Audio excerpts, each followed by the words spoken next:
You say, what's the third element? It's number 3. God eventually chooses to reject them.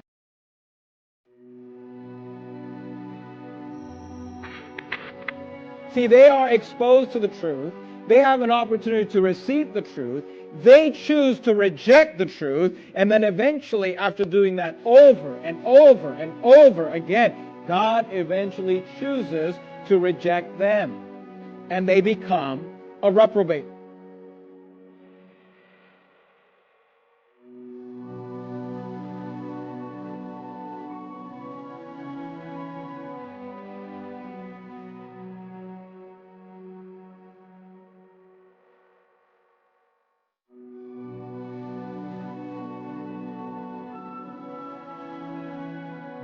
Verse 24, wherefore. You see that word wherefore?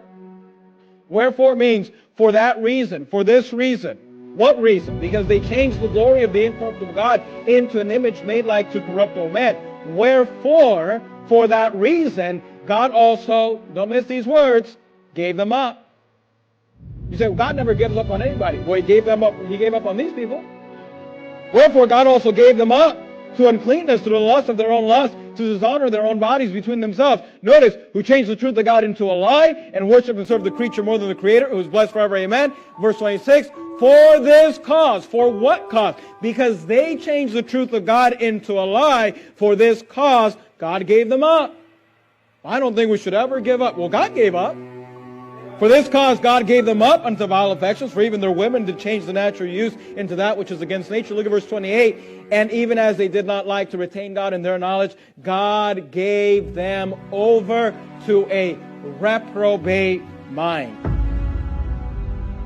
The word reprobate, according to the Bible, means rejected. But here's what's interesting. You know, we first look at the Bible definition, right? Because the Bible is the authority.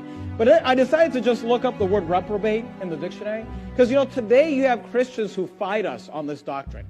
And they'll say, oh, I can't believe that you would teach that God would give up on anybody. Well, have you not read Romans 1?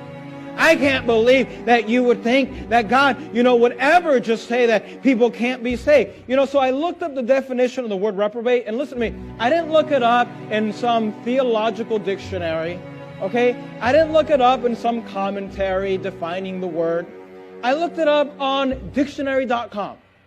All right, now, I don't know a lot about dictionary.com, but I don't think it's, I don't think the website's ran by independent Baptists, all right?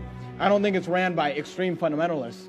And when you type in the word reprobate, it gives you two definitions. Because, often when you look up a word in a dictionary, you get several definitions. Here are the two definitions that come up under dictionary.com for the word reprobate. Number one, a depraved, unprincipled, or wicked person. Number two, a person rejected by God and beyond hope of salvation. Now, it's interesting. It's interesting that dictionary.com understands that the word reprobate means a person rejected by God and beyond hope of salvation, but the average independent Baptist today can't figure out what the word reprobate means. This doctrine of reprobates, people try to act like, oh, you guys just came up with that. You're out to lunch. You're just these kooky, backward, extreme fundamentalists. You guys made this up. No one's ever believed that. But listen to me very carefully. Christians have believed the doctrine of reprobates through history. There is no new thing under the sun. And I want to give you just one example of that. Because, the independent fundamental Baptists will attack us for believing this. And they'll say, we can't believe you believe in reprobate. We can't believe that you believe that God would give up on anybody, that God would reject anybody, that anybody could cross the line and no longer be able to be saved. We can't believe that you would believe that. But let me just bring up one example. There's a man who I actually, think was a good man. He's passed away now, by the name of Jack Hyles. Jack Hyles pastored the largest independent Baptist church during his lifetime. He pastored a church with over 10,000 people in it. He has big ministry, successful pastor.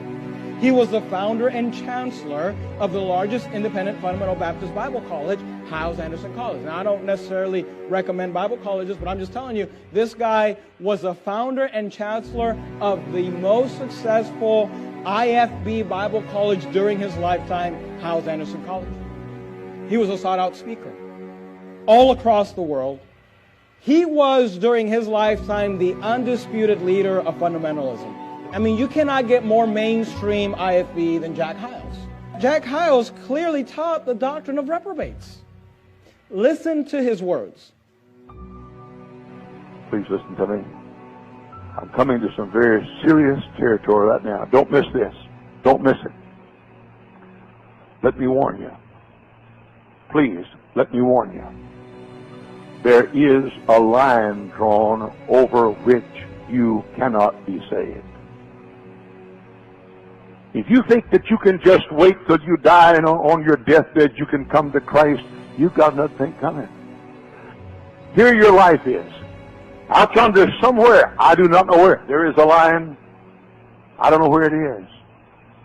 But that line is drawn, and when you cross over that line, from that moment forward, you will never have a chance to be saved. In Romans chapter 1 and verse 24, it says, God gave them up. Are you listening? God gave them up. Now, one of these days, you're going to hear the gospel for the last time and say no, and God's going to say, okay, I'll knock on somebody else's door, and I'll not knock on your door anymore. In Romans 1:26, it says, God gave them up. In Romans 1:28, it says, God gave them over.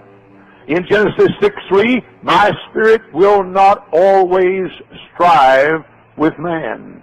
In Ephesians 4:19, who being past feeling have given themselves over.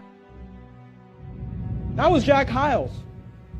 That was the most sought out preacher in the independent fundamental Baptist movement, and he clearly taught that there's a line drawn, and when you cross it, you can no longer be saved. And he taught it out of Romans 1. Amen.